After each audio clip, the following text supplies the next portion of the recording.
Some of you joined as attendees, so I'm promoting you to participants here.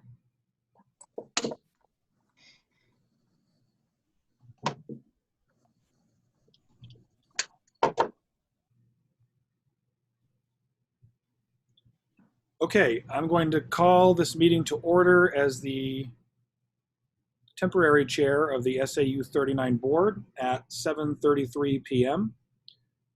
And I have a statement I need to read. As chair of this meeting, I have determined that given the potential health issues associated with the COVID-19 pandemic, the governor's declared state of emergency in New Hampshire due to COVID-19, and the public health authority's recommendation for social distancing,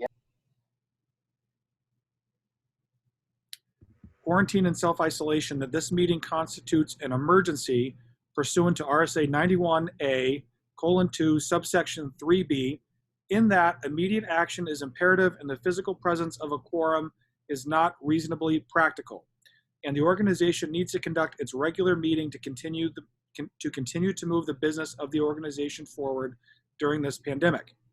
As a result, members of the public body may participate by phone, and a quorum need not be present. Any actions taken must be by roll call vote. And for the record, this meeting has been properly noticed for more than 24 hours. Thank you, everyone, for attending. Those that are watching as attendees, there may be a question and answer period as part of this process. I think I promoted the wrong person to panelist. Okay. So our first order of business this evening is to elect a chair of the SAU School Board. And so what I will do is I will ask for any and all nominations. They don't need to be seconded. I'm just going to make a list of all of them, and then we'll take a straw poll vote if needed, if there's more than one. If there is not more than one, then I'll accept a motion and a second, and then the board will vote if there's only one nomination. So, are there any nominations for chair of the SAU 39 board? I see Amy Facey and Ellen Grushin. Amy. I'd like to nominate Stephen O'Keefe. Okay. Are there any other nominations? Hearing none. All right. Before we take a vote, it looks like Peter Acuff has been unable to join. So if the board will indulge me for a minute, I'm going to try and connect him because this is an important vote. Just give me 1 minute.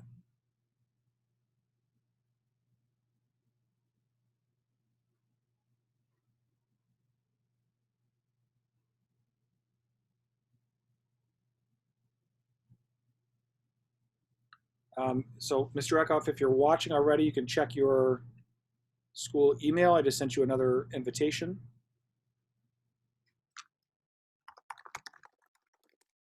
And we'll wait just a minute to see if he can join.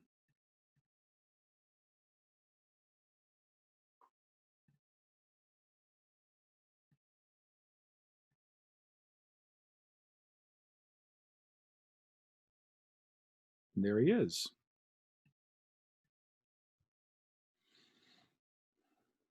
All right, Mr. Acuff, we're taking nominations for chair of the SAU 39 board. There's been one nomination for Stephen O'Keefe. Do you have any nominations you would like to make besides Stephen O'Keefe? I do not. Okay. Are there no more nominations? Hearing none, there's one nomination. Mr. O'Keefe, if you were elected, would you serve in the role as chair? He indicated yes with a head nod and yes. Okay, so is there a motion to elect Stephen O'Keefe as chair? Motion by Beth Kuzma. Is there a second? Second by Amy Facey. Any discussion? Hearing none, we'll do a roll call vote. I'll call off your names and you can vote yes or no. Beth Kuzma. Could you please state your vote? Sorry. Oh, sorry, I didn't realize I could take myself off mute. Kuzma, yes. Mr. St. Dennis. St. Dennis, yes. Mr. Conklin. Conklin, yes. Mr. Gauthier. Gauthier, yes. Mr. Coughlin. Yes. Ms. Grushin. Yes. Ms. Facey. Facey, yes. Ms. Lawrence. Lawrence, yes. Ms. Beam. Yes, and I think you're going to be awesome, Stephen. Ms. Grande, Grande, yes. Mr. Gronstra, Gronster, yes. Mr. Chen, Chen, yes. Mr. O'Keefe, I abstain. Mr. Acuff. Acuff, yes. All right, I declare the motion carries. Did you say Conklin? I think we're missing Laura Taylor. 13. I declare the motion carries 13-0-1. And I'll turn the meeting over to you, Mr. Chairman. O'Keefe. Thank you. Thank you, everyone, for your confidence, and looking forward to making this a great year. And it's weird that we're all doing this our first meeting through Zoom. So thank you again for your support. I guess next we'll, Adam, with your permission, go and look for a vice chairman and entertain nominations for a vice chairman.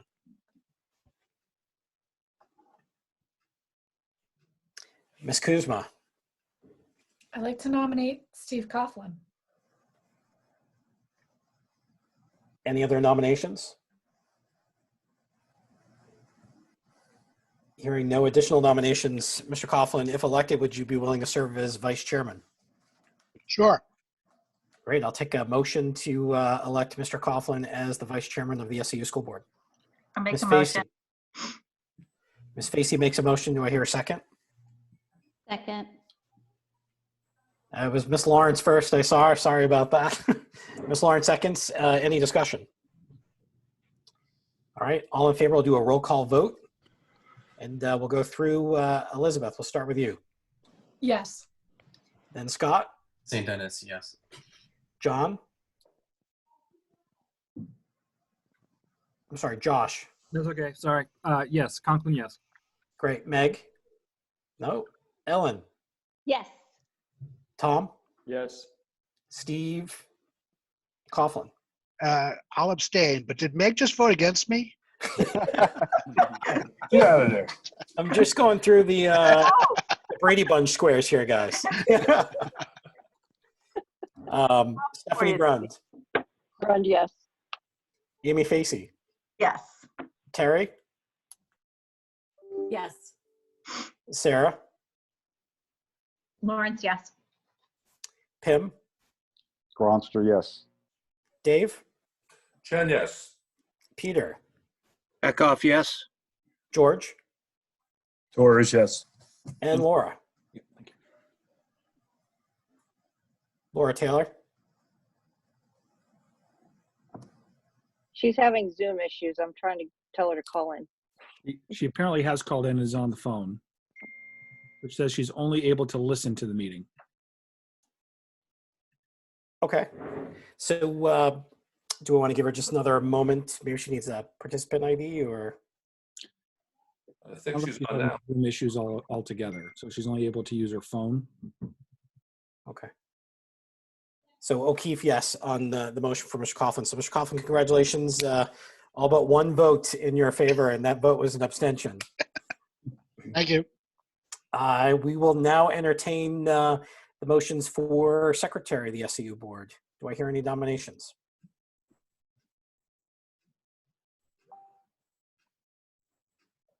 I'll nominate Stephanie Grund. Stephanie Grund, any other nominations?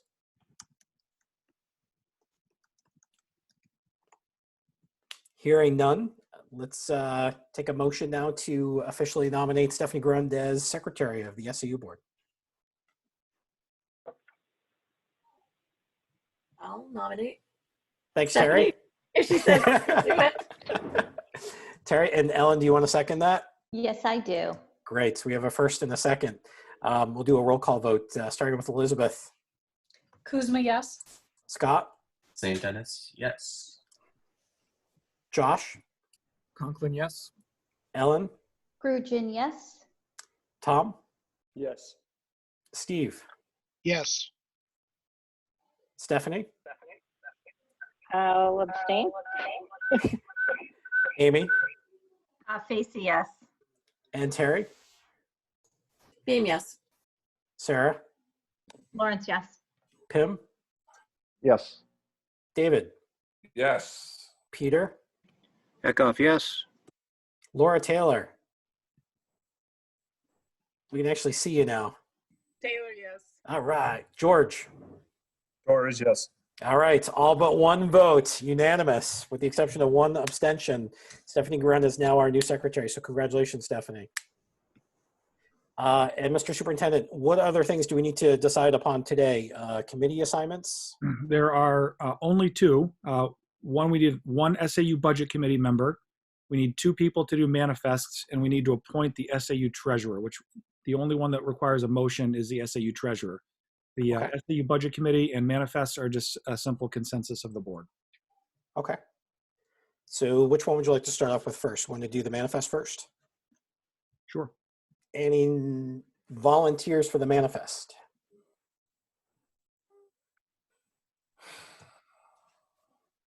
David Chem, is that you?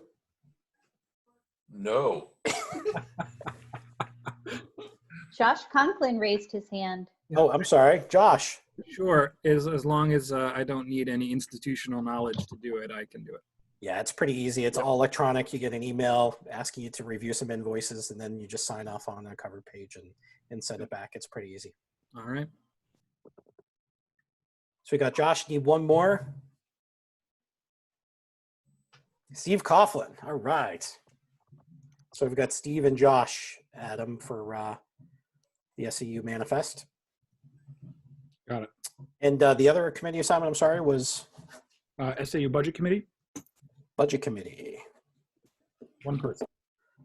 One person to the SAU Budget Committee. Stephanie? I'll do it. Yeah. Awesome.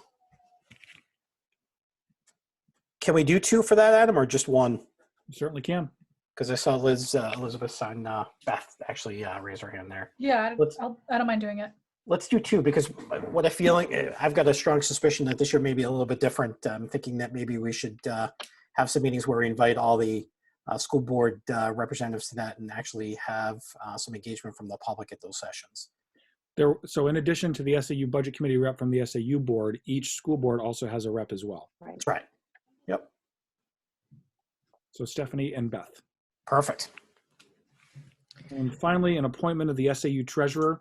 This is a position that is appointed and not elected because it's an SAU position, not a district election, not a district position. And CJ Butler has served in this role for several years and is willing to continue in this role, but it would require a motion and a vote of the board. Amy Facey. I'd like to nominate CJ Butler for treasurer. Awesome. And Do Beth, we need you a want? second? Sure. Beth seconds. Yep. Any discussion? All right, roll call vote. Beth, Kuzma, yes. Scott, St. Tenants, yes. Josh, Conklin, yes. Ellen, Grugin, yes. Tom, Gothier, yes. Steve Coughlin, Abstain. Stephanie Grund, Grund, yes. Amy Facey, Facey, yes. Terry, Beam, yes. Sarah, Lawrence, yes. Pim, Gronster, yes. David, Chen, yes. Peter, Acuff, yes. Laura, Taylor, yes. and lastly, George. Torres, yes. All right, all but one unanimous with one abstention. Congratulations to CJ. Hey, Steve, Yes. I think she has a deputy, but I don't know that it's locked in, that the current deputy wants to continue or not. So I can check with her now, or we can wait till the next meeting. Would you like to check with her now? We can pause for a quick sec. Why don't you continue? I'll keep my headset on, listen, and then when I come back, I can tell you. All right, sounds good. Next, we want to, hold on just a quick sec here. I think we're ready to move on as soon as Steve gets back to the next session, which are the board chair updates. Who was deputy in the past, Adam? There were two people, and last year it was Peg Bennett. Peg Bennett. Thank you.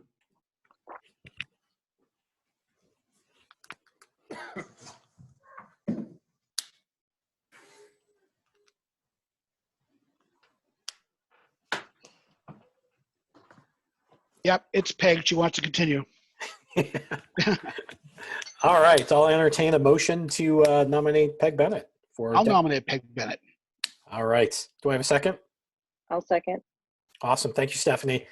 Let's do a roll call vote. Beth, Kuzma, yes. Scott, St. Dennis, yes. Josh, Conklin, yes. Ellen, Virgin, yes. Tom, Gothier, yes. Steve Coughlin, Yes. Stephanie Grund, Grande, yes. Amy Facey, Facey, yes. Terry, Beam, yes. Sarah, Lawrence, yes. Pim, Gronster, yes. David, Chen, yes. Peter, Acuff, yes. Laura, Taylor, yes. and George. Torres, yes. And then O'Keefe, yes. And that was the only unanimous vote tonight. So congratulations. So let's go into the individual board updates. And if it's okay with you, Beth, we'll start off with Amherst in alphabetical order. Always do that to me.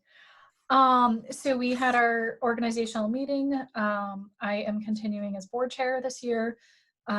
We have Tom Gothier as my vice chair, and our secretary is Ellen. We also took another look at our plumbing project. And we did, there's a little bit more plumbing work that needs to happen under that warrant article over at the middle school. So we approved some funds for that. That was about it. Awesome. Any questions for Amherst? Hearing none, let's hop over to the great metropolis of Mount Vernon. Ms. Lawrence. Hello. So I am continuing on as board chair. Pete Acuff is our vice chair this year, and Scott St. Dennis is our secretary. We did also just have our organizational meeting, so I can share that with you. We have a very exciting announcement to share that we have nominated and accepted the nomination for a new principal. So Kimberly Sarfty will be our principal after John makes his transition down to Amherst. We are very excited about that. Awesome. Any questions for Sarah?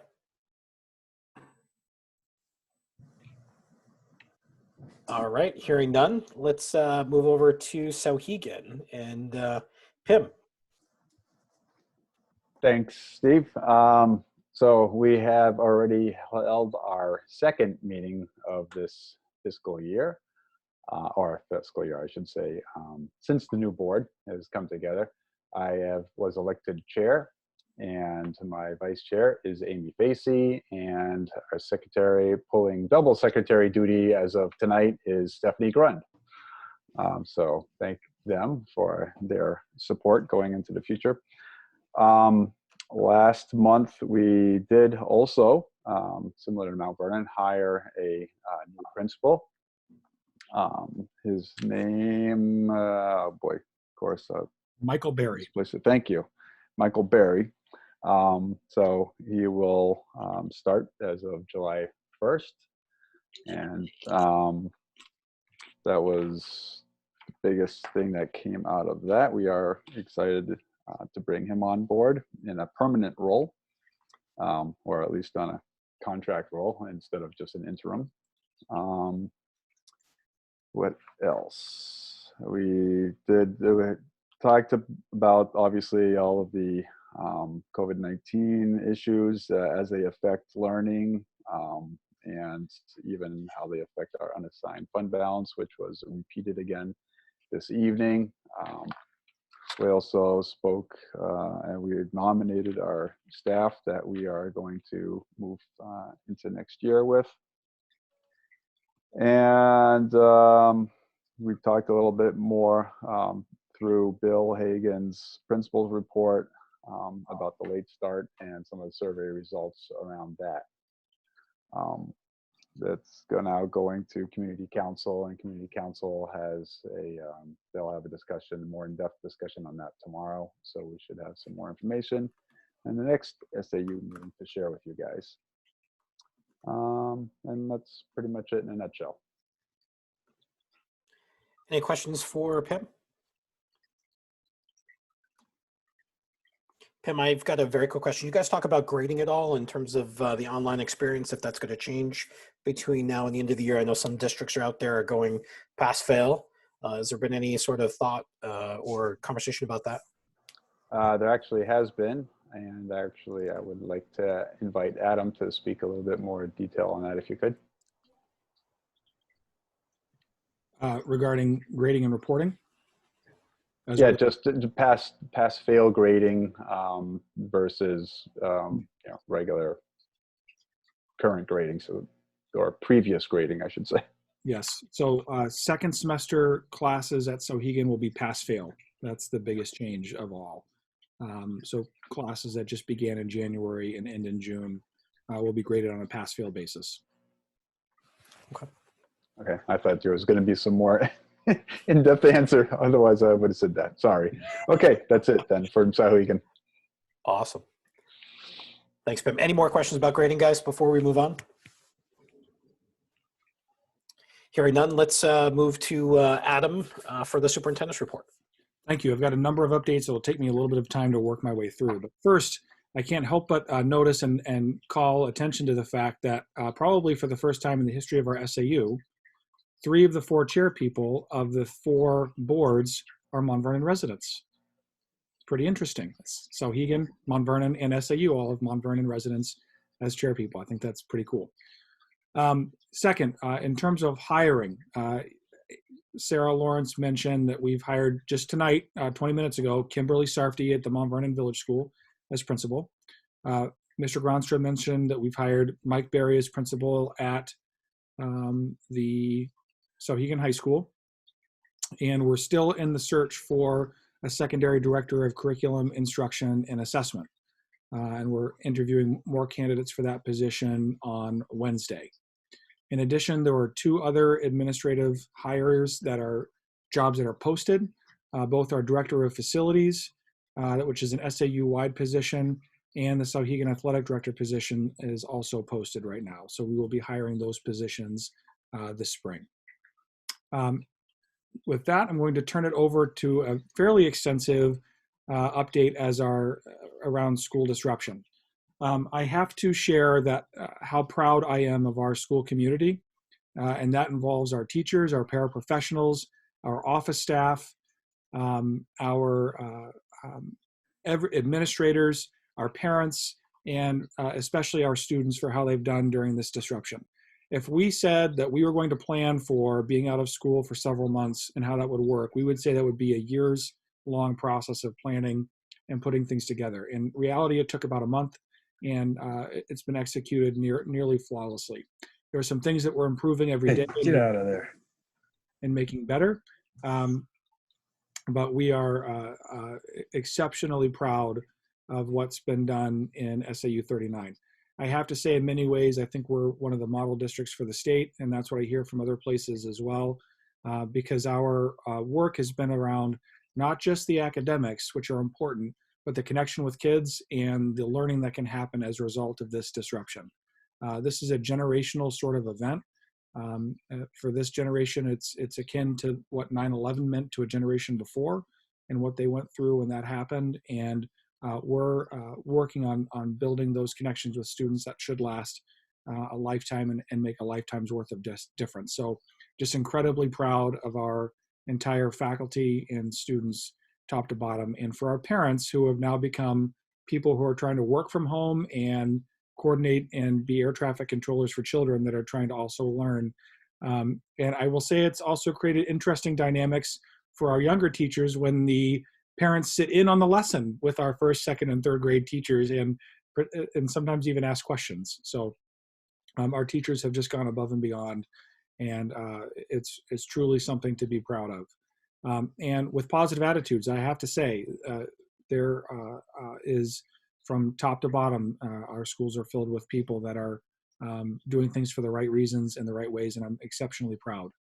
With that, a number of updates. First, dates. No prognostications from me tonight. Nobody knows when we're coming back to school. If you read the governor's comments or heard him today on NHPR, it sounds like we're not coming back to school this school year in person.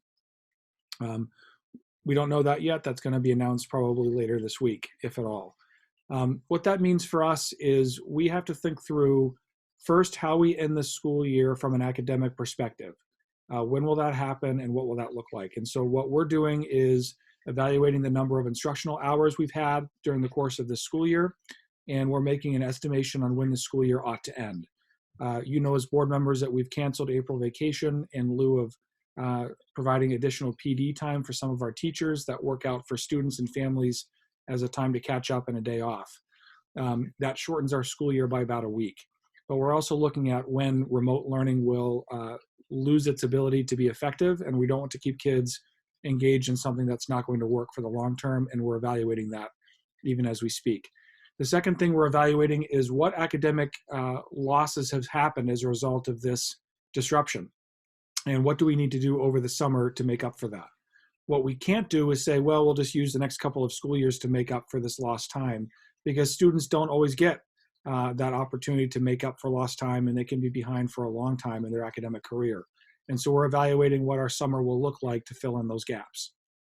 I have to tell you, in some ways, some of our students are thriving in this online environment. Some of our students are really excelling, and this is working very well for them. And there are very few that we feel like are completely out of touch with us, and we're tracking those students down on an individual basis. More about that later. The next thing we're thinking about is what we do about those once-in-a-lifetime events for our students. Things like 8th grade graduation, our 6th grade promotion ceremony, our 4th grade event at Wilkins, and then more than anything else, our high school graduation for Sauhegan. And things like prom and even signing yearbooks, which are very important to our students. How do we do those things in this disrupted state? And I don't have anything to announce this evening. I can tell you that we're working with all of our community resources to come up with unique ways to honor, in particular, our seniors, but also to think about things like our spring musicals, the prom, as I mentioned before, music concerts, those sorts of things. So we're going to be monitoring very carefully when we're able to gather as a community again. And when that's possible, when we think that's going to be possible, we're going to take full advantage of that and do our very best to honor our students as a part of that process. So more to come on that. Next, I'm going to ask John Lash to give an update about school nutrition services. And John's going to give you some impressive numbers, but what you need to know about John is that he and his team have not skipped a beat. School went out, and the next day we started delivering meals to families in need as if we had planned for it for months and months. So John and his team deserve a lot of kudos. But John, take it away. Give us an update if you would. Thanks, Adam. So we are, as of today, we were delivering meals to about 30 families in Amherst and Mount Vernon. That total was about 80 meals, a little over 80 meals that we were going out every day. So the food is prepared in the Sauhegan kitchen, and Mark Newton, the kitchen manager there, is using rotating through his staff. So he has 1 or 2 people in with him every day to prepare the food.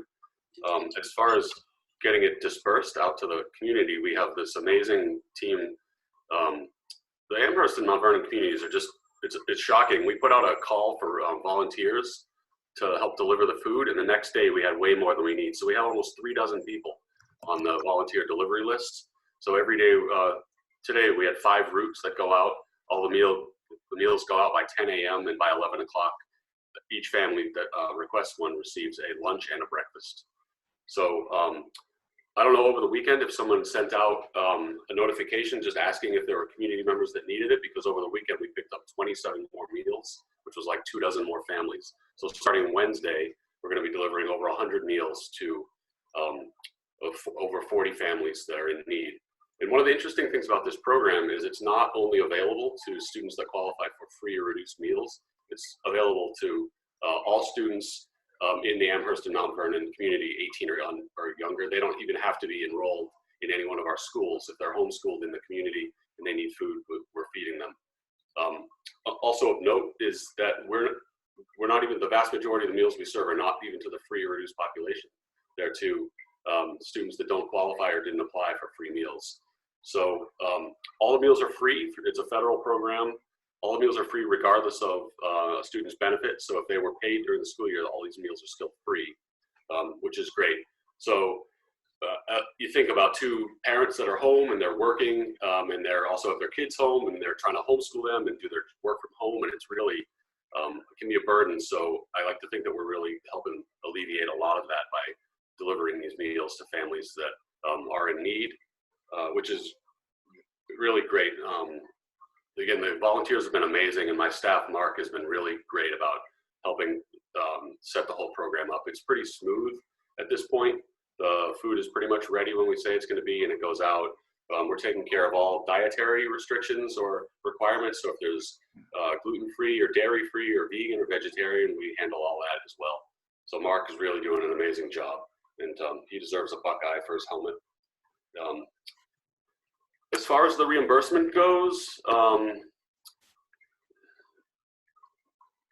so Michelle and Katie Hannon and I are going to talk about this during the week. The way the reimbursement normally works is whatever school a student is attached to, that school gets the reimbursement. Under this program, we don't have to identify individual students for reimbursement. We can sort of submit a bulk reimbursement number and get paid for those meals. We have the ability to tie it into each school, but we don't necessarily have to. It's a lot easier if we don't. The downfall of not tying it into each school is that the commodity program, where we receive pretty much free food from the federal government, a lot of canned food and grains and rice and things, that's tied to the number of reimbursable meals that we serve. So if we don't tie it back, students from Amherst Middle School, for instance, AMS's commodity reimbursement or entitlement for the following school year will be a little bit lower than it should be. All the food is coming out of Sauhegan. They're doing all of the work. So the argument could be made that they should get all the reimbursement. However, they have used whatever produce or vegetables were left in other kitchens that we've tracked and we have costs associated with that were sold basically to Sauhegan. So that's a discussion that Michelle and Katie and I will have later this week to figure out how we actually want to file the claim. But it's really up to those guys. Let's see, the other note that I have is about revenue projections. So all the kitchens were doing great this year. Their sales were way up from last year. Let me see, the last projections I looked at, Sauhegan, for instance, revenue was up almost 18% than it was the previous year, which translates to almost over $60,000 in additional revenue, which is a testament to how great a job Mark and his staff is doing, and all the kitchens have just been crushing it this year. So from a financial standpoint, we're getting clobbered because we are paying all of my staff their contracted salary. So with not a lot of revenue against that, I'll be working on that later this week to kind of get an idea on what the actual projections are going to look like. So I anticipate that we're probably going to see a loss in most of the kitchens this year, but I won't really know until I kind of dig through the numbers and see what the reimbursement for this emergency meals program kind of look like. So that's really what I have. If you guys have any questions, please let me know. Thank you, John. I just want to jump in and say that John and his team really have done a phenomenal job. And, you know, I have had the great fortune to see, you know, several different food service programs, and none of them hold a candle to what he's able to do in this community. So I just want to share that with folks. So very proud of what folks have been able to do both before the facility shut down and during. As a practical matter, it made sense to operate the food service program as one program and out of one facility during this building closure.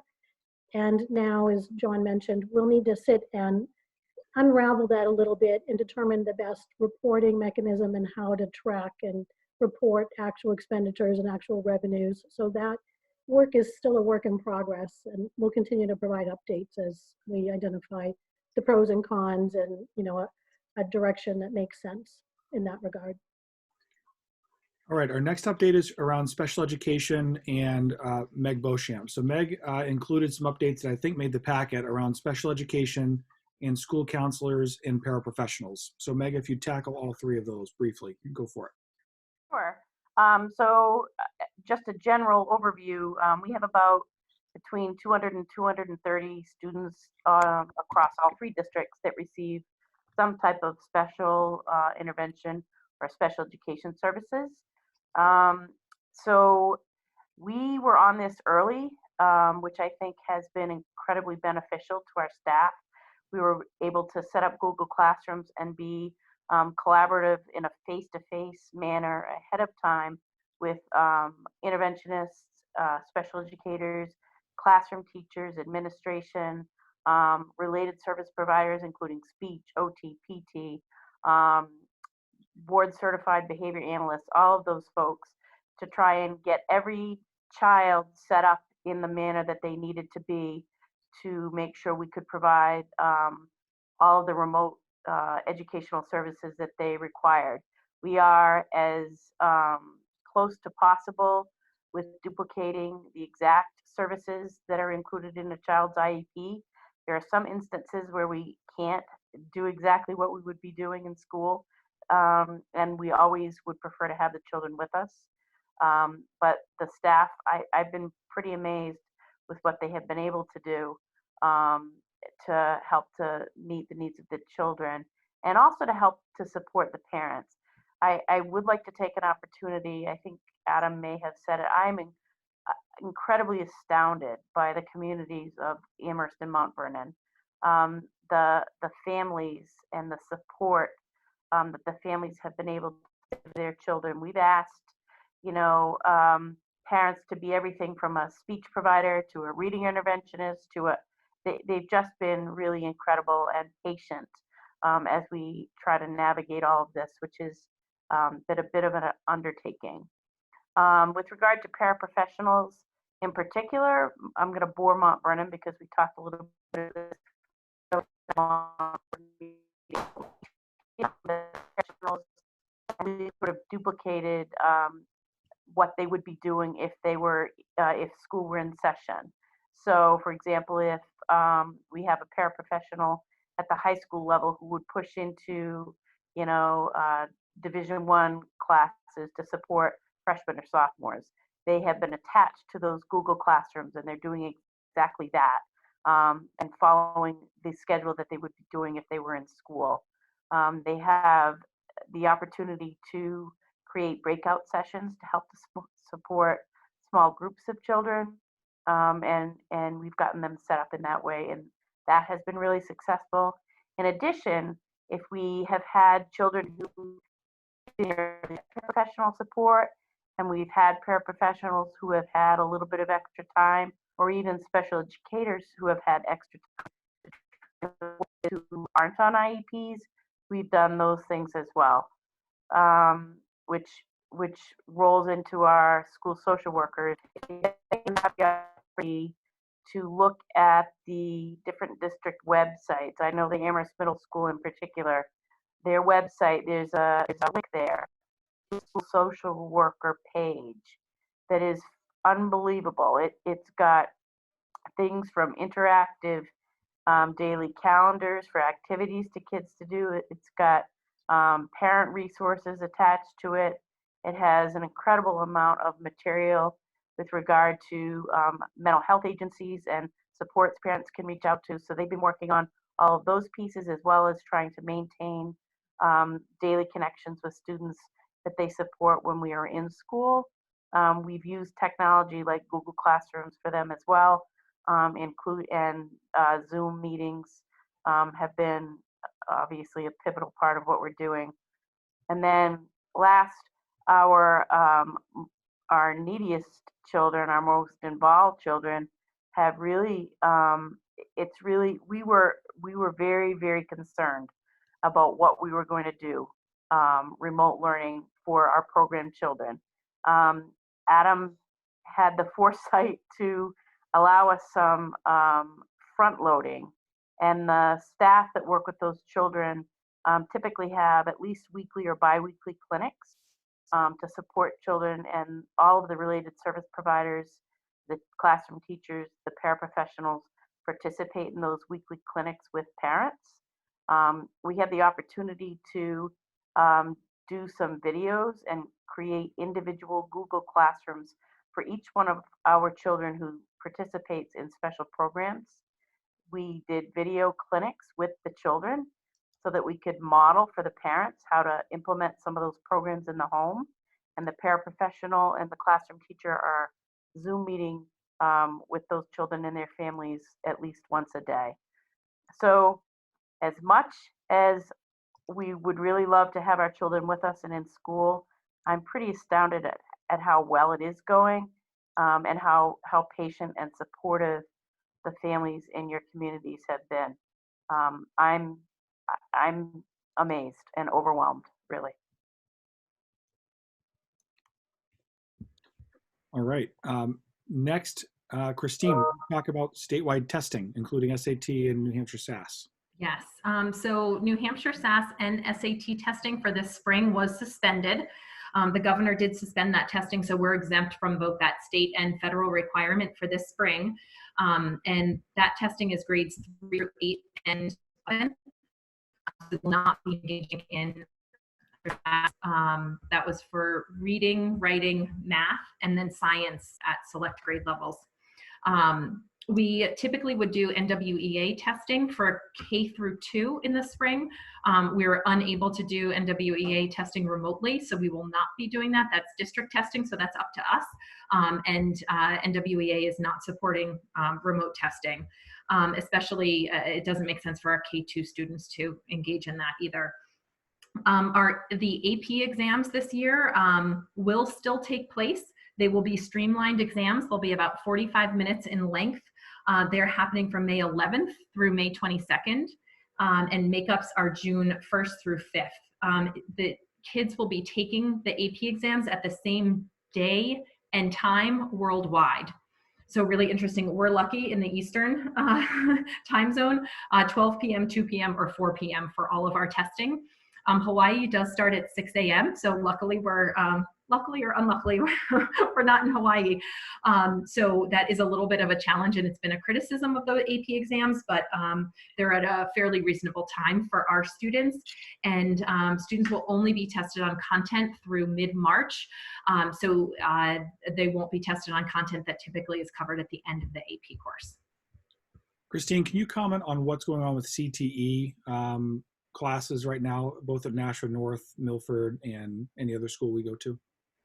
I don't have a lot of details on that. Karen Chininis oversees that. I'm not sure what remote instruction they're continuing to provide or engage in those programs. So I'm sorry, I don't have an update on that. I do know that Dave Chen has offered to let students practice on his car. Could you check with Karen and get back on that? I can. Great. And then Michelle has some several updates regarding budget and its impact from this COVID-19 thing. So, Michelle.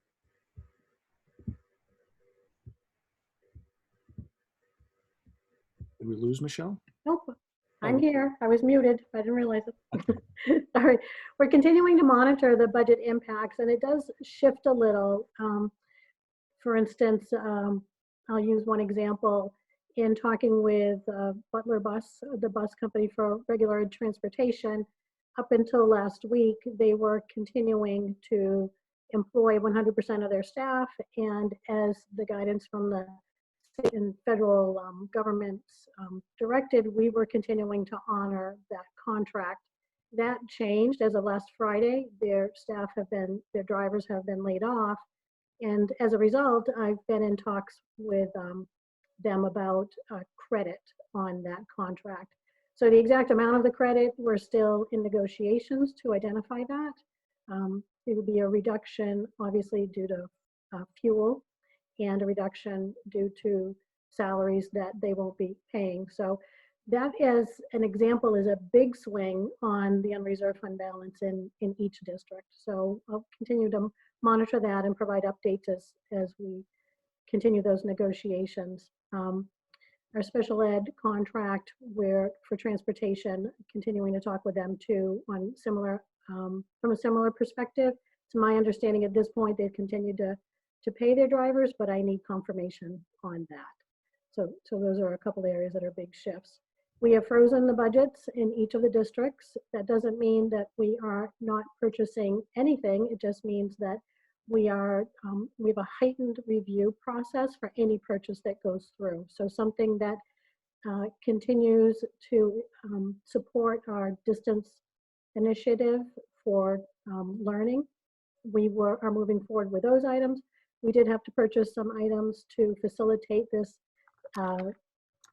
such as Zoom, facilitate our meetings, facilitate messaging, and those costs we have been tracking as part of the COVID-19 related expenditures. So in some areas we've had some savings. We're not buying paper, as example, because we're not in session and printing in the buildings. But in other areas we've had some increases in expenditures for items that were either purchased faster than anticipated or purchased as a direct result of the pandemic. The state has requested a report of our expenditures that are related to the facility shutdown.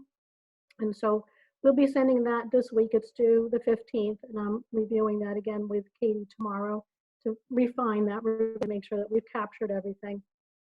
To share with folks some of the things that are in there, we've included the lost revenue of our preschool program, because we did continue to charge for a certain period of time and then discontinued that process because the programming was not delivered in the same manner that was warranting us to continue to bill.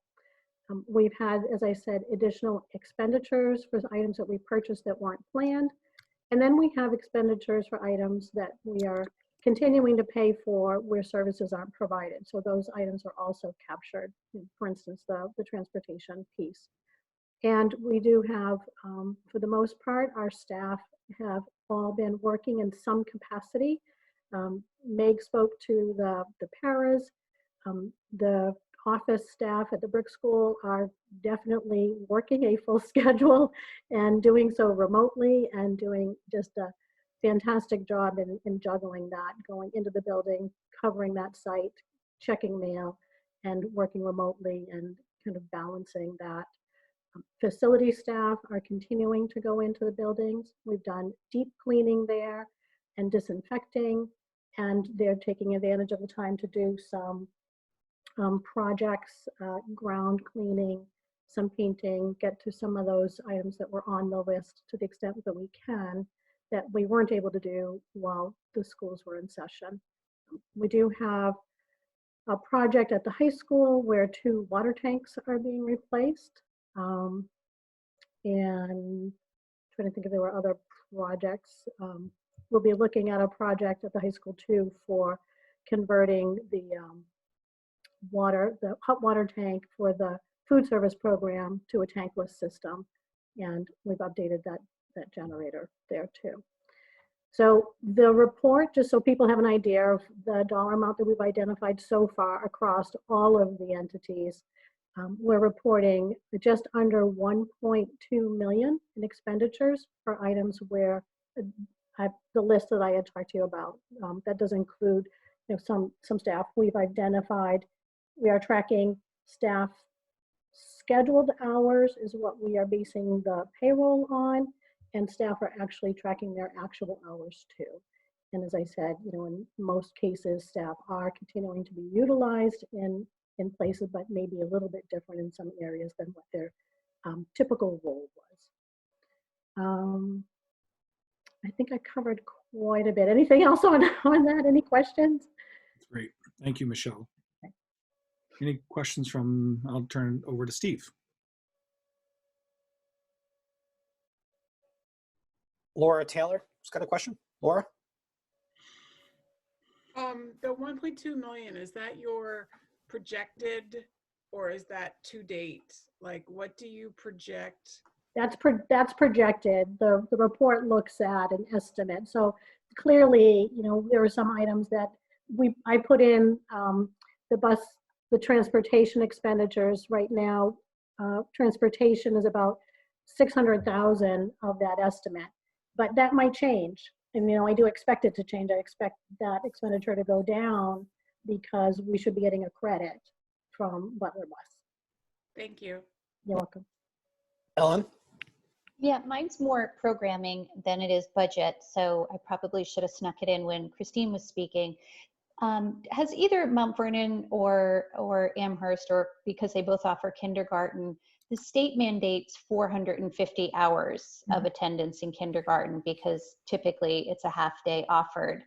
So are we looking at that in terms of our youngest learners and how much this might be challenging for them and their parents? As we know, it's challenging for all our learners. I just wanted to bring it up, noting that we've probably reached the 450. Yes, we definitely have already at this point in the year. Our kindergarten teachers, we've had, we have both full staff meetings as well as grade level meetings with our teachers every single week to check in and to see how things are going. And kindergarten teachers are feeling really positive. They're really trying to balance, and be very careful about not giving students too much screen time. Our kindergarten teachers sent home a lot of materials with students. They had these huge bags that they gave them when parents came to pick up laptops, and many of those were even delivered to families or picked up by other families to deliver. So students have whiteboards, they have manipulatives, and kindergarten teachers are doing Zoom lessons to read books to students and giving them activities for them to do offline. So we've tried to be with very little planning, as careful as we can about that screen time piece, and really giving more thoughtful work for our students. So it's certainly something we could look at, but again, if a family feels that the work that's being provided for kindergarten doesn't make sense for that family, certainly kindergarten isn't required. In New Hampshire, a family could choose not to send their child, and we are well over those instructional hours, but overall it's been going really well with our teachers, and they've felt confident about what they've been able to provide those youngest learners. It's a challenge K2, really, to be honest, but we're trying the best that we can with that piece. Thank you. Any follow-up, Ellen? No, not really. I just kind of wanted to bring it up and, kind of have an initial discussion about it. I didn't know if teachers in the older grades were feeling sort of, ready to pull their hair out because of the increased commitments, and that maybe the staff, the kindergarten staff, although staying connected with their students, because I know that's really vitally important with a couple of Zoom meetings a week, but could potentially support other staff members as well. Great point.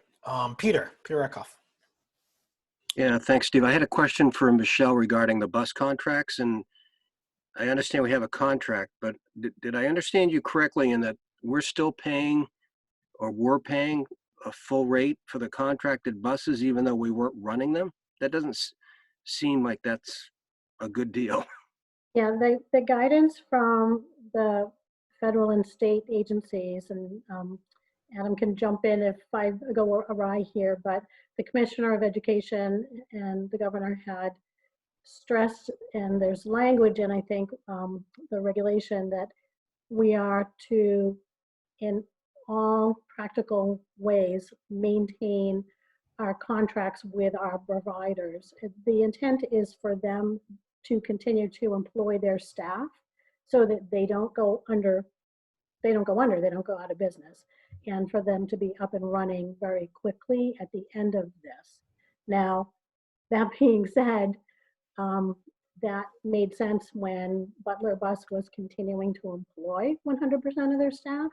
They're no longer doing that, so that creates a whole different set of circumstances. We had been paying, we paid the month of March in full. April, we've got May and June, 2 more months to go, and I won't be issuing any additional payments until we finalize the amount of the credit. So we're sort of in a hold where we've got some time to have that discussion because the last payment just went out this past week. But I did talk with Bruce last week, and we scheduled a follow-up meeting for this week to talk about it in more detail. Great. Thank you, Peter. Tom? Thank you. I have 2 questions. As a follow-up to that, Michelle, would we get any support from the state in terms of, either getting a credit or getting a rebate or getting a discount because Butler went ahead and laid off their employees? Would the state support us in the argument to get a credit for next year, or are we on our own in that one? I don't think that the state would weigh in one way or the other. I don't think it's a black and white, but certainly, you know, Butler's going to have a direct reduction of their expenditures. And that wasn't really the intent of maintaining the status quo of paying the contracts. One could say that that was the opposite of the intent. That's the opposite of the intent. Yeah. So, you know, I had been sharing with board members right up until that had inquired about what we were doing with the contract, you know, right up until last week, saying, well, they are continuing to pay their employees. We're continuing status quo. And then late in the week, I had a conversation with them and they said, well, here's what we've decided to do most recently. And I said, well, that's a whole different scenario. So now we're going to have to talk about a one-for-one reduction. And, you know, of course, they're going to make the argument that although they may have some reduction in expenditures, it's not a one-for-one because they do have some ongoing expenses that they're going to incur. So therein lies the continued negotiation part, because we have to come to some agreement as to what that's going to look like. We do have 2 more months worth of payments that are significant. So I'm very confident that we'll resolve that before those bills are due. Okay, thank you. The other question I had was for Adam. You mentioned it's a 2-part question. You mentioned we got rid of April vacation, so we picked up a week at the end of the year. But by my count, we've added 2 4-day weekends in there. So isn't that a net gain of only 1? As the first part of the question. As a follow-up to that, as sort of an aside, Rochester superintendent came out and said that they're done school May 15th. Almost a month in advance because they've hit the hours they need to hit. Do we foresee something that drastic coming to our SAU or our district or any of our schools? Yeah, great question. So first is we've following the guidance from the state and the commissioner, which is saying that our teachers' professional development time counts as school time during this crisis. So those 4-day weekends are actually professional development time for our staff, and we're using those as school days. We all know that it's not the same thing as a school day, but that's the state we're in right now. Second, no, we are doing calculations on our hours.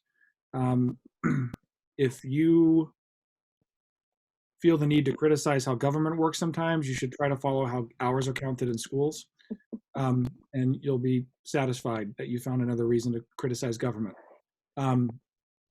It is not a straightforward thing, and there is interpretation all over the place. So we're calculating a number of ways. Our assistant superintendent has been tasked with that job because she's meticulous to the point of being annoying. That came out. And so we're working through when we'll hit our hours. And speaking candidly, I'm concerned that remote learning has a shelf life, and that we're going to hit the end of that and start having diminishing returns and an inverse relationship to the temperature outside. So I think as we get longer into the spring and closer to summer, that remote learning is going to lose its efficacy, and we're going to look at ending our school year early. But at this point, we're not looking at the middle of May. No. Okay. Thank you. Mm-hmm. Stephanie? Yeah. So when Laura and I were looking at going to approve the manifest, we had asked Michelle, and hopefully she has a chance before we get around to approving the other manifest, just the wording on the approval says about services received. And I don't know if you've had a chance to look at that, because I think it'll apply to all of our school districts, that we're really signing off on manifest and we may not be receiving services. We just want to make sure that we're covered on that. I don't know if you had a chance to look at it yet, or it's something we'll get to. I'm not sure. No, I think that may have been something that was created internally. I don't think you're really validating that the services were in fact received for the purchase orders and invoices that come in. That's done as folks receive items. Yeah. Yeah, because I just think all the districts need to consider that when they're signing off on the manifest a little bit. The other question for Christine, though, I've had a couple people ask questions, and I don't have an answer. So the SAT testing for the spring is canceled. Mm-hmm. The question is, some kids rely on that as their SAT test because they may not be able to afford another test or do that, is there anything the school district can do in the summer or the fall to schedule an SAT test or get the kids signed up for one? Because everyone's kind of assuming the June one might be canceled, which puts it out way for the juniors got applying for college. There'll be nothing available potentially. So the commissioner was actually working with College Board to see if we would be able to use the funding that we had set aside and use that funding in the fall. I had not heard an update yet. The last I heard that the commissioner was not able to work that out. Adam, I don't know if you heard a different update on that. I haven't. That's why I didn't know if there was anything you knew, because I'm just like, I don't know. Yeah. So I know the commissioner was hoping to be able to do that. I'm not sure that he will be able to work that out. It certainly is something that, as a board, we used to pay for, we pay for PSATs and we used to pay for the writing portion of the SAT when it wasn't covered. So that's certainly something we can look at as a board, and we'd have to look at budget and so forth for that and what those expenses would be, but we can revisit that. Okay, thanks. Great, thank you, Stephanie. Adam, because we don't have any public comment time, can we possibly open it up to the 7 attendees to see if they have any questions that they would like to address? Indeed. So you can, if you're an attendee, you can send us a question via the Q&A section at the bottom. There's no other way for you to signal us that you want to speak. And we have one. Oh, no, we don't. Someone says they're good. I think you might want to give them a minute. Yeah, just to type in. Because I know that there are some. And so, Adam, while we're waiting for the public, I did have one question to follow up on Tom's comments about sort of the end of the year and your concerns about things getting a little bit more stale in the online learning environment. At what point do you think a decision there would be made? Are we talking about after the governor makes this decision and we're reconvening on May 1st, or what does that look like? Yeah, I want to see what the governor does this week, and if that decision is made for us about returning to school or not. And if we're told that we cannot return to school, then we'll probably have an announcement soon thereafter about when we're going to try to end the school year. Okay. And the last thing while we're waiting for, actually, we did get one question. We'll get that first. I don't know if you want to clarify that. It says clarification on GPA, it's second semester classes, correct? Yes, only second semester classes are pass-fail. That is correct. Christine, I'm correct, right? Yeah.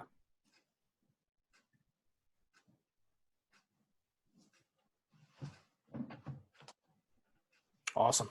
I will say that this online learning experience, I think, is a great test case for next year when we contemplate the concept of doing away with snow days and potentially using this technology to replace snow days going forward. So, well, two things I'll say about that. First, that is something we've thought about, that there certainly won't be a need to extend our school year any longer because of snow, right? So we have 5 snow days kind of built in that we assume that we'll take. And we can have a discussion about whether we still take those or whether we have remote learning as the backup for those, or if we wait until we get to the 6th or more day and be ready to go to make sure we never have to extend the school year. The other thing to think about that we need to be prepared for is I can't say that we're for sure going to start the school year as we normally would next fall. Who knows? It's too far out for anybody to know. No one has a guess about that. But what I do suspect is that even if we're able to open school on time, there might be many families who are not ready to send their kids back into a public environment like a public school, because either they have someone who's immunosuppressed at home or some other reason we can't fathom. And we might need to be prepared for what that means for us in the fall. So way too early to talk specifics, and it's just way too soon to know. But that is, I believe that remote learning will be something that's part of our process going forward. Awesome. And there's 2 questions. Would you like to take those? Sure. First, I'd love to have the unassigned fund balance looked at more closely by each board as the year comes to a close. There are facility needs in Amherst that could have funds attached to them, if I'm correct. Thanks. You are correct. The Sauhegan board received an update earlier this evening about their unassigned fund balance. By the way, I love that you use the exact proper term. Unassigned fund balance, people call it all sorts of different things. And the other two boards as well, we'll be receiving updates in May about those. But you're right, that is a discussion boards could have at the board at each of the constituent board levels. And then what leverage points do you see from this situation that furthers implementation of strategic vision? Great question. Sounds like someone who knows something about our strategic vision. First of all, we are, it's important that it doesn't sound like we're trying to leverage anything from a crisis. We're responding in kind and keeping our kids and families safe. However, there's things that we can take advantage of and try to find silver linings in. I'll give a great example. At our Sauhegan High School, our advisory program is acting like an anchoring adult program right now, even more so than it may have before. The connections with students that we have as advisors is running even deeper because of this crisis. Guess what Amherst Middle School did? They assigned every student an anchoring adult during this crisis. And a couple times a week, they're checking in with those students, and they have them listed as their kids, and they are the go-betweens between their students and the school, in an attempt to make sure no kid is falling through the cracks. That's working wonderfully. We know at the elementary schools that our homeroom, our classroom teachers are those anchoring adults for folks. The next thing that's happening, quite frankly, is that we're making unique individual plans for some kids. Some students this remote environment is either not working for or is working exceptionally well for, even better than the classroom environment. We're taking advantage of both of those to find ways to make individual kids successful. And I would say that when we think about how we're getting kids to graduation, we are being very specific and unique about kids and what it's going to take to get some of our seniors to graduation day in this new environment. So we're learning from this, and we're also making decisions about things in that context. For example, Amherst Middle School doing an anchoring adult program, that was a great opportunity found by that school to use this as a chance to do that and to establish that kind of program, because we know it's part of our strategic vision. So that's just a snippet. And then, Mr. Chair, do you want me to do the next question? Sounds great. And this will be the last one, and then we'll revisit public comment at the end. Great. What is the plan for evaluating distance learning over the summer, including student and parent input? I think the question is what we'll do over the summer. I think that's the right question. So we are evaluating what we need to do over the summer to fill in gaps for students. And we don't know yet whether we can even be in schools in person over the summer or not to fill in those gaps, or what if we need to do something via remote learning. So we're in the evaluation stage of that right now. Christine and Meg are actually coordinating that effort and are meeting for the first time tomorrow or Wednesday to start putting together a plan for that. But we know that's coming down the pike. Great, thank you. Let's move on to the next. First of all, Adam, is that everything that you had in your superintendent's report? That's it, Mr. Chair.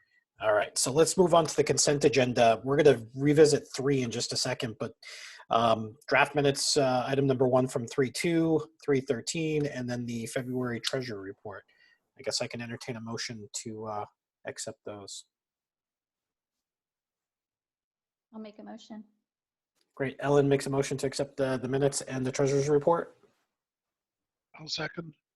Great. Thanks, Steve. All in favor, roll call vote. We'll start off with Ellen this time.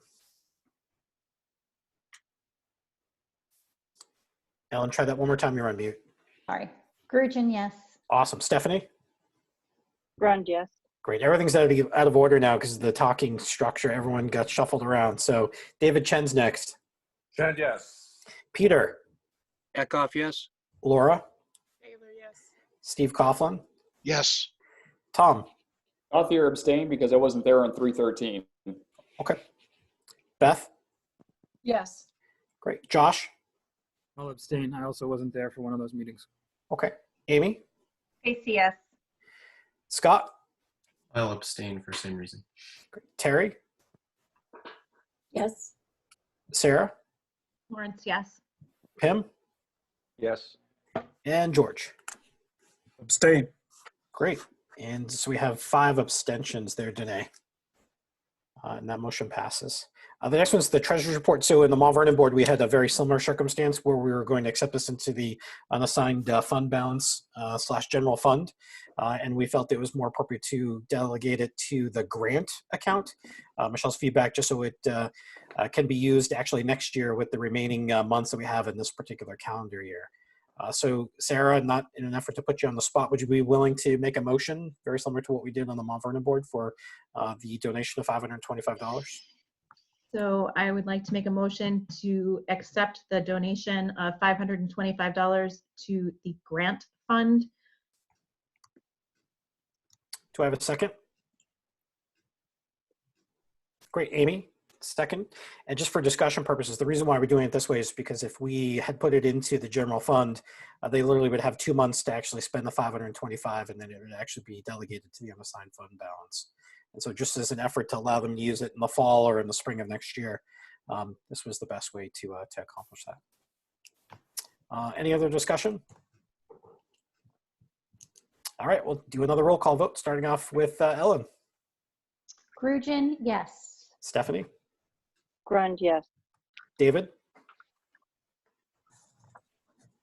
David, yes. Great, I can read lips. Peter? Acuff, yes. Great, Laura? I'm gonna abstain. Okay, Steve? Yes. Tom? Gauthier, yes. Beth? Kuzma, yes. Josh? Conklin, yes. Amy? Stacy, yes. Scott? St. Dennis, yes. Terry? Beam, yes. Great. Sarah? Lawrence, yes. Pim? Gronster, yes. And George? Boris, yes. Great. Only 1 abstention today. And let's move on to policies. The first reading of policy DAF. With regards to the administration of federal grants as a first reading and a motion to other boards. Let's start discussion on that here. Let me just pull it up on my agenda. It's going to be on page 34 of the PDF packet. Yeah, Mr. Chair, we're just looking for a motion from this board to pass it to the other boards if there are no objections. That's right. So we've got 2 hands raised. We'll start off with Laura. You saw you first. Laura, go ahead.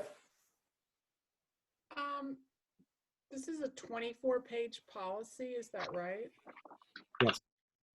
And is it necessary for us to have a policy if we're just citing what's in the federal guidelines? And are we adding extra work on ourselves because the federal guidelines change? We'll then have to change our policy each time. Can I answer? I don't know, Adam or, I got it. yeah. Yeah, so the answer is yes, we are required. The federal guidelines require us to have a policy that says exactly what's in the policy in many cases, which is redundant and frustrating sometimes, but that is what's required. Stephanie? So there are 2 questions. One, is there any, so because it's a huge policy, is there anything in here that we need to consider any improvements to either like an accounting system or something else that might have any sort of budget implication to make sure that we can support all of this? Well, the good news is that we're just reviewing this policy because it's something we need to do on a regular basis, and I don't believe there are any changes to it. Is that right, Christine? Correct. So Michelle and I spent hours one day going through this policy line by line by line, and really talking about all of our internal processes and procedures and making sure that we're either complying with them or that we will be able to comply. We're required to have this policy in place by June 30th of this year. You know, this is really the guidelines that we received when we were audited by the state when they came in to audit us and looking at our grants and our processes. So this was a recently developed policy from the School Boards Association to really reflect what the state and federal government is requiring of us. So we're confident that we can meet all of this. Okay, so I just want to make sure there's nothing you need as a supports, whether it's in SPED or curriculum or anything. Okay. No, good question. Cool. Thanks. If I could just add to that, the the regulations have been in place for some time now. The policy was really somewhat late in coming and being developed by the School Boards Association. So it's really just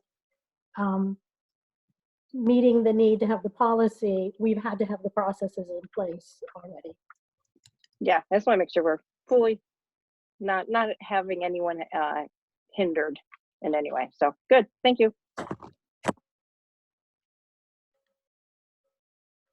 Great questions. And for our new members, it's one of the few statutory requirements of being a board member is reviewing and updating policies. So something we all take pretty seriously. Thank you.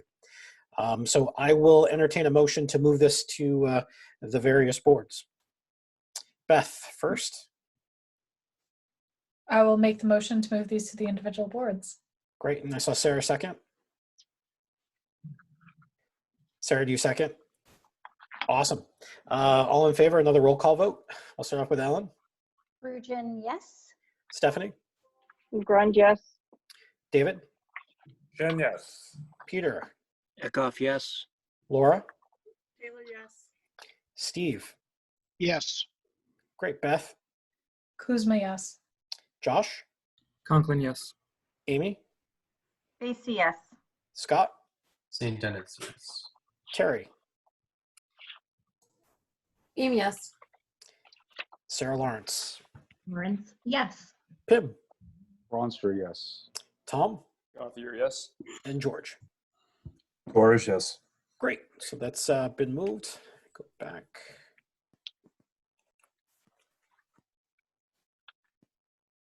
And the next one's going to be policy in the second reading, board review policy IJL KEC as the second reading and motion to move to the other boards. That is on page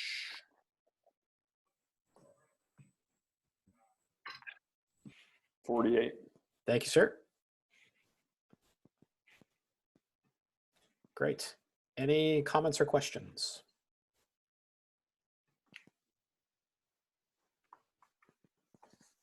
Great, seeing none, I'll entertain a motion to move policy IJL and KEC to the boards. I'll make that motion. I'll second it. I apologize, I misspoke. It's IJL and KEC, Learning Resources and Selection and Reconsideration. I'm sorry, I heard Sarah Lawrence as the first. Great, and I'll the second second, was Steve.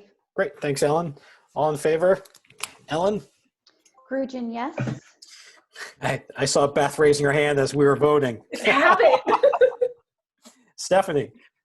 Grande, yes. Dave? Jen, yes. Peter? Acuff, yes. Taylor, Laura? yes. Steve Coughlin? Yes.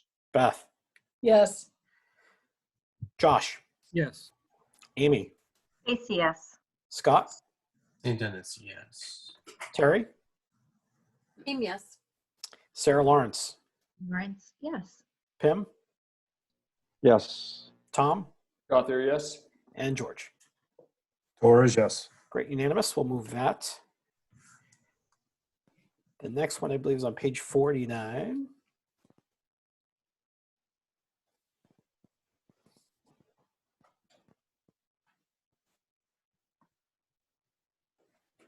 Bear with me just a moment, guys. I have to go through my PDF here. 59. Thank you, 59.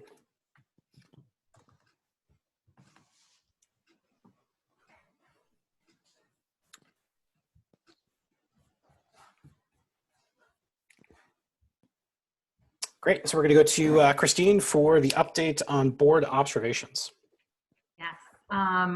So I have just an update. We ended our observation cycle at the end of February. So this is an update on all of the observations that were completed. And this was the first year where we adjusted our observation schedule. So a little bit off on our timing. So we did the best that we could with our observations. So we had counted observations that we did last spring when we adjusted our schedule, but our administrative team hadn't planned on and planned out all of the observations because we made the decision in August to adjust our schedule.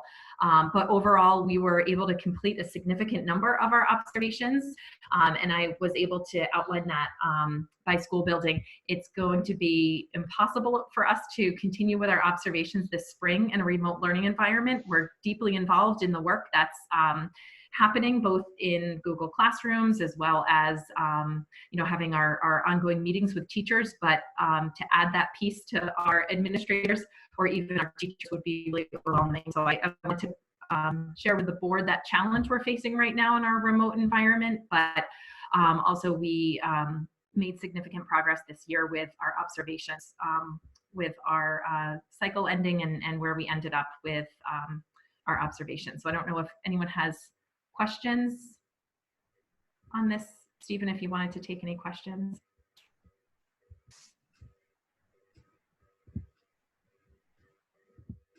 I see one. Laura Taylor, go ahead.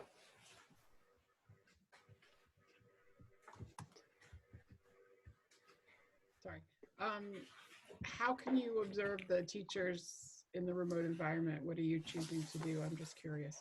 So sorry, I was sharing how we're unable to observe our teachers in the remote environment. So we were able to end our observation cycle at the end of February. We were getting ready to start our next observation cycle, and we've been unable to do so. It's really, while we're providing a lot of guidance and support during this time, we wouldn't be able to do observations of our teachers. So I just wanted to share with the board as I continue, I was asked to do quarterly updates for our observations. So we ended our last observation cycle fairly strong, but we know it will be impacted moving forward. Are you basing parent feedback? So our this is information on our observation. It's observational data. So our system is based on an administrator going into classrooms and observing. We haven't incorporated in parent surveys and parent feedback. Certainly, if there are ever questions or concerns from a parent, we want to hear that feedback and work with them. But it's not information that goes into teachers' personnel files or our observations specifically, because those are for classroom visits. Great, Beth. So I know you say you aren't doing any, actual observations with the remote learning, but have any of the administrators popped into different classes or anything like that just to, or, the open office hours, just to kind of see how it's going? Nothing, official or anything, just more of kind of checking out the dynamics for everybody, not necessarily the teacher perspective, but everybody's perspective. Right. Our administrators have spent more time pulling our every single grade level together and having weekly meetings with them, plus weekly and sometimes even twice a week staff meetings. They may have popped into some Zoom sessions either upon request or based on interest, or to be like the special guest to be a reader. To my knowledge, not on a routine basis, but actually both at many of our schools, our administrators are actually co-teachers in Google Classroom. So they see exactly what's happening in every Google Classroom. And even I'm a co-teacher on our math enrichment Google Classroom. That is kind of a joint effort between both Mount Vernon and Clark Wilkins, where our math interventionists are actually providing optional lessons. So I'm able to pop into that one and to see the work that's happening. So I feel like our administrators have a strong sense of what's happening during our remote learning by just being a part of those classrooms. And really the key has been having our routine meetings with teachers and getting feedback on how things are going or what challenges they might be facing. So mostly informal, not recorded at this point. Right. Yeah, I wasn't thinking anything informal, just more of, informational. Thank you. Great. Thanks, Beth. Tom? Just kind of it's three mini questions, Christine. Number one, it says 74 on the chart you gave us, 71% completed at AMS. Will there be a focus on in the fall, making sure that you guys follow up with people that you didn't see as kind of the first priority for next year? Yeah, definitely. So at AMS, we had a change in leadership midway through the year, and that really led to a fewer number of observations being completed. But one thing that building leadership did make sure that they do, they made sure that they completed, they started working on formal observations to make sure all of those were complete. And then with informal observations, they really prioritized our new staff. So they, did a really good job in that area trying to balance when time was a challenge. But we definitely will be following up with the staff members that may not have had, all of the observations done this year. My next question, I think you kind of answered this, but in all 3 schools, or all 4 buildings, I should say, was there that priority chart of new teachers, improvement plan, and then, returning veteran staff, if you will, in that order to make sure that you at least got something done for them? Yeah, close. So our formal observations were really prioritized just because that's, you spend a pretty significant amount of time with a staff member and you kind of see their thinking and from start to finish and have some of those deep, rich conversations with teachers about, their planning to their assessment to students. So we really prioritize formal observations, which cross over all of our teacher types, no matter where they are in their length of service with us. And then we also prioritized our informal observations of non-tenured or non-continuing contract staff. And then lastly, was everybody seen at least once, even if you weren't able to get to, 1 formal, 2 informal for people on continuing contracts, you at least saw them 1 time? Off the top of my head, I'm fairly certain of that. I would need to go back to double check to make sure, but I know that was something else that when we've had discussions with our administrators, we've talked about, in an effort to get all of those observations done, where do we prioritize our time? And we have spoken to them about that. I didn't do that check, so I can't say for certain. Thank you. Great. Hearing nothing else, Christine, you want to cover the second area, which was grading and reporting? Yeah. I don't know if you want me to just give a little bit of a summary. This was really meant to be an update on our grading and reporting and work done to date and upcoming work. I don't know if you want me to highlight a few things or if you just want to open it up to questions. I think it'd be better to start off with questions. I know we covered this at the Mount Vernon board to a degree, so I don't know what the other boards covered. Actually, why don't we start with a quick summary, 30 seconds or less, and then we can open up to questions. That's hard for me. So this really just outlined all of the work that we've done this year. A lot of the teacher training we've done, which has been ongoing work throughout the year. We've done a lot to customize our Empower system and to help make it more user-friendly for teachers. I outlined our progress reports and the different formats that we've done. We have the same progress report K through 8. And then 9th grade, we customized a course-based report for our 9th grade. And we rolled out student and parent access to Empower, and that was really customized by school based on need. And that was an exciting thing for this year and something that we found really helped both students and parents to get that information that they needed. So that was student and parent access kindergarten through 10th grade. And then we've been working on a transcript, on transcripts. We finalized our class of 2023 transcript, and we'll be bringing in 2 weeks our class of 2024 transcript to community council. And then we're really looking at, some future grading, assessment, grading, and reporting work. And we actually have an assessment, grading, and reporting committee meeting. I'm trying to organize a time for that piece, but that's coming up too. Awesome. Let's open it up for questions. Any questions?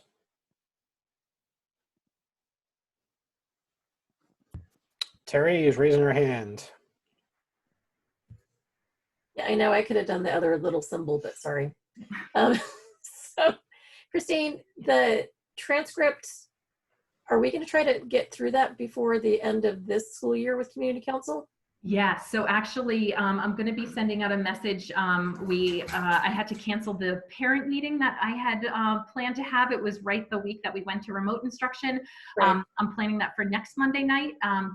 So I'll be getting a communication out, early tomorrow on that. And then I have, meetings planned with the assessment, grading, and reporting committee soon to, just share that draft transcript. We have a pretty solid draft that we've been working on for a while. So community council is ready for us for that to go to executive at the very end of April and to go to the full committee beginning of May. Okay, great. Yeah, I know that those Zooms have been happening actually with better attendance than a regular meeting. Yeah, that's great. Thank you, Terry. And Tom? You mentioned at the end of this report, Christine, future grading and reporting work that you're looking at other systems besides Empower. I feel like there's been a lot of money invested. I assume there's been money invested in Empower, and certainly there's been a lot of time invested in this. How confident are you that you're going to be able to find something to replace it with? And then how confident are you that it's going to be that much easier as opposed to just sticking with Empower for another year and having teachers become more acclimated on that to make it, more user friendly as they get more familiar with it? Yeah, that's a great question. And I see Adam laughing. So I think that that's our challenge right now. So we really need to continue exploring other programs and then balance that. Is it more time? Is it more customization? What is it that we need to do with Empower? Or is it a new program? And then how much customization would that need, and work from our committee in making sure that that new system matches the way we've been grading and reporting students. So I think you actually summed up exactly the challenge that we're facing right now, but we definitely want to go through that process to explore other options, because we don't want to limp along if we feel like there's something better out there. There's always new programs, and we chose Empower probably years ago or so, maybe at this point 3.5 years ago. So there are new programs and improvements to programs all the time. So we don't want to get too far down the road if there's something better out there, but we also want to weigh that decision with, we don't want to make change just to make change, and teachers might just need more time with Empower, or maybe a new program is better. My brief follow-up to that is why is Empower, or if they are, why have they not seen better results with the advances that they're making in their own software? I mean, shouldn't this be something that they're modifying constantly to match other systems and to improve and streamline their own system? Yeah, so they are constantly customizing their system. I think the challenge with Empower is they're a small company. So they have a small help desk support. They're not always available. You can't call them up and right away get someone on the phone. You submit a help desk ticket. So if there's something glitchy that's happening, or a teacher's running into an issue, teachers sometimes feel that they need more responsiveness, which I understand. When you're sitting there and grading and trying to input and you get stuck on something, that's a point of frustration. And that's probably been our biggest point of frustration, is the tech support that Empower can provide and the level of tech support that we actually need.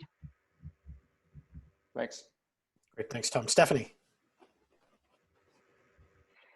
So kind of latching on to what was just said, I think what we keep hearing over and over, some of the frustrations are, it's not just that it's Empower.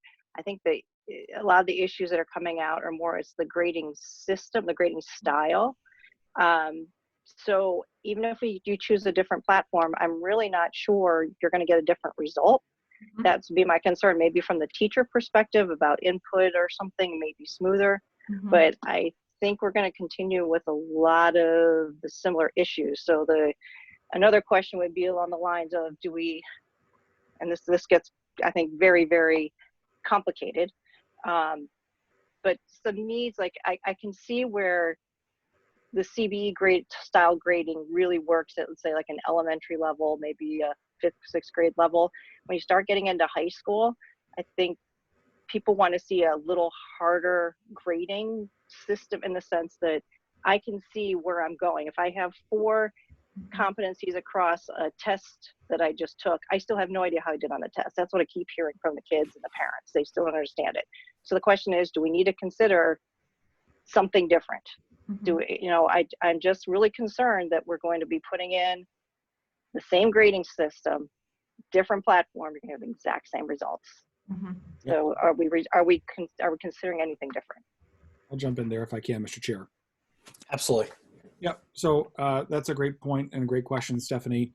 As I reported back a month or so ago, our faculty in large measure supports the philosophical shift, but not the software itself. I think within that is a question that you hit on, which is our grading philosophy matching the competency-based education we're trying to provide, and does it work? And I would say that in some ways it does, and others it doesn't. And until our community is with us, then it doesn't work for me either. So this was not meant to be an hour-long discussion on this particular topic, but know that we're looking at not only the software but the philosophical side of it as well, and how we find a place to get our community behind us. That's critical. Yeah, we need to have that conversation. Great, thank you, Stephanie. Laura. Stephanie asked the question I was going to ask, which was calculating the grades the same way as Empower does with the algorithms, and that's even beyond competency based. That's its own ideas of how it runs its program. Also, your transcripts that you have online, thank you for keeping those up. For the parent feedback and the community council feedback, you don't have numbers right now for creativity and some other things. You left that blank in your sample transcript for the 8th grade. Okay, I can update that. It just might be helpful for parents to know something will be there, so that they can be familiar with that rather than have that come out later. Yeah, no, thank you. I didn't realize that. We can update that.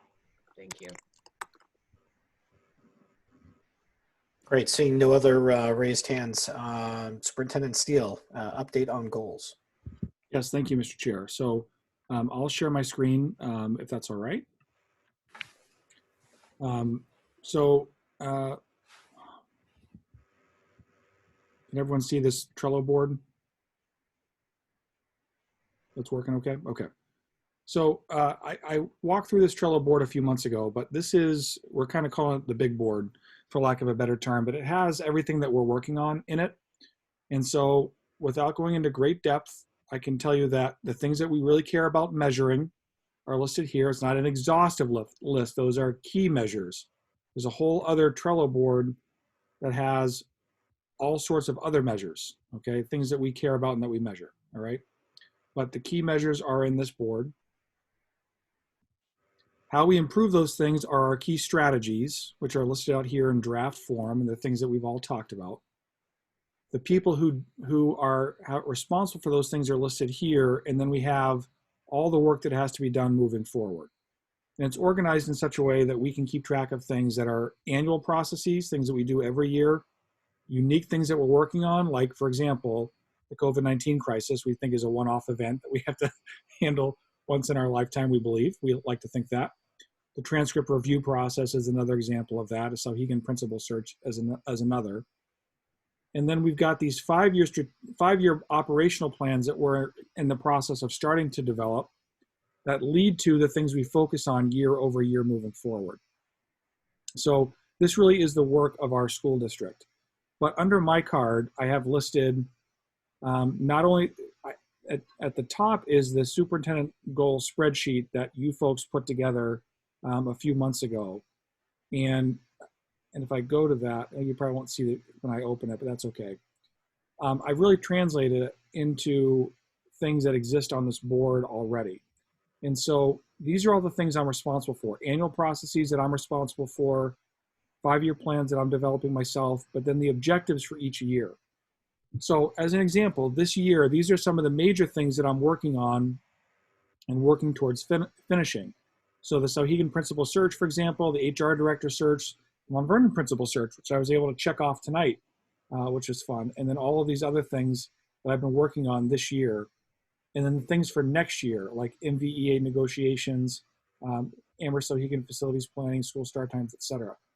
And so what I would say to you as board members is that we've now organized our work around the strategic vision that we've talked about that translates into the specific things that have to just get done every year, and then the things that move that forward. And so it's all listed here for you to peruse. I've shared this with all of the board members. If you don't have this, let me know. What I'd really like is for your feedback on the things that I'm focusing on year over year. For example, my number one thing this past year, it's kind of been unspoken in some ways, but it's been build the team. I know I've had some administrative openings, and that's a critical part of our success is the right administrative team being in place. And I've spent a lot of time on that process this year, getting Anna Payroll up to speed at Clark Wilkins, helping Bethany in her second year at Amherst Middle School, and then the hiring processes for both Sauhegan and Mount Vernon Village School.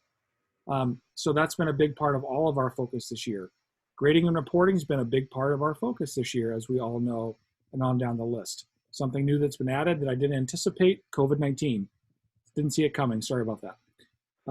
So what I'd ask is that you folks take a look at how I've organized and prioritize things, because what's on this board and in this card are the things that I'm going to be spending my time on over the next year. The things that are links go to other cards that have more information. So you can click on, for example, the Mount Vernon Principal Search has its own card with all of the committee members and then updates, ending with Kim Sarfty was hired tonight by the MVSB 4-0. So that's it for a goal update. I have to tell you, I've in working in SAUs in the past, whenever I've seen superintendent goal statements, I've always felt as if they were so far removed from what had to get done and from a specific direction. And I actually really like how this is organized, because I feel like what I'm doing is tying back to not only the pragmatic things that need to get done, like the MVEA negotiations this coming year, but also the strategic things that need to get done that tie into everything else. So with our new board members and the board that's coming back, if you could take some time and go over and get comfortable with this board, it would be really helpful for me to get feedback on the things we're focusing on. It also provides context for how much capacity we have as an administrative team, because there's only so many things we can focus on at one time. And if it's not something for this year, we can always put it aside for next year. So that's my update for this evening, Mr. Chair. I think you're on mute, Stephen. Thank you. Any questions for Adam?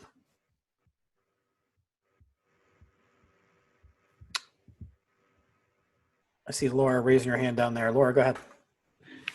Adam, what was the board you have, and where was this available for people? It's available for board members right now. Right. I didn't, maybe you need to link me there. I'll do that right now. Thank you. Yeah, Adam, I don't have it either. Got it. Neither do I. How about I just verify that everyone's got it? There we go. I don't think any of us do. Thank you. That would make it hard for you to review it. So I'll have Abby take care of that tomorrow. Thanks. Great. Laura, go ahead. My only comment is at some level in there, like with your strategic vision, like a lot of it has to do with you want to be one of the top 5 school districts in our state. A lot of the things you do are to support that, but those aren't necessarily the goals. Does that make sense? Mm-hmm. So I'm just, as long as there's room in there to separate what the, your longer, bigger goals. I know what you mean. I know what you're saying. There are some things that are pragmatic objectives for a specific time, and there are goals of things we want to improve that show up as better results, right? Right, yes. Got it. Thank you. Great, thank you. And let's move to the second sort of phase of public comment. So the 3, or actually 2 attendees, if you'd like to ask a question or make a comment, just go ahead and type that in now. But while we're waiting for that, I just want to take a quick moment before we hop into non-public session to acknowledge and thank Amy Facey, who served as our SAU board chair for the last 3 years, my entire tenure on the board.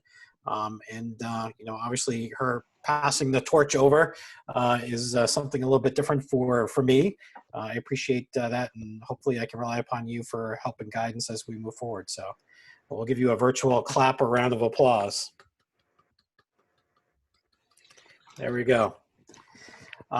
Even. Thank you, Amy. And John Glover, obviously a former secretary of the SAU leadership, who is not with us tonight, but appreciative to him and his effort of serving in the secretary over the past year on the SAU board. So thank you to John if you're out there. Another virtual clap, round of applause. There we go. He's actually on as a attendee. Oh, perfect. There we go. So thank you, John.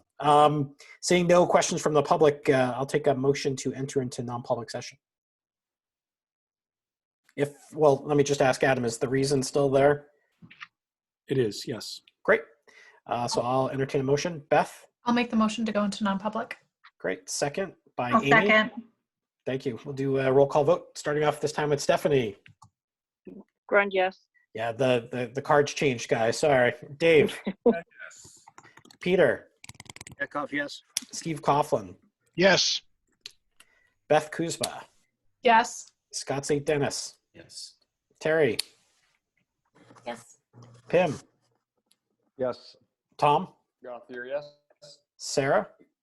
Lawrence, yes. Amy. Stacy, yes. Ellen. Yes. Josh. Conklin, yes. Laura. Taylor, yes. And George. Torres, yes.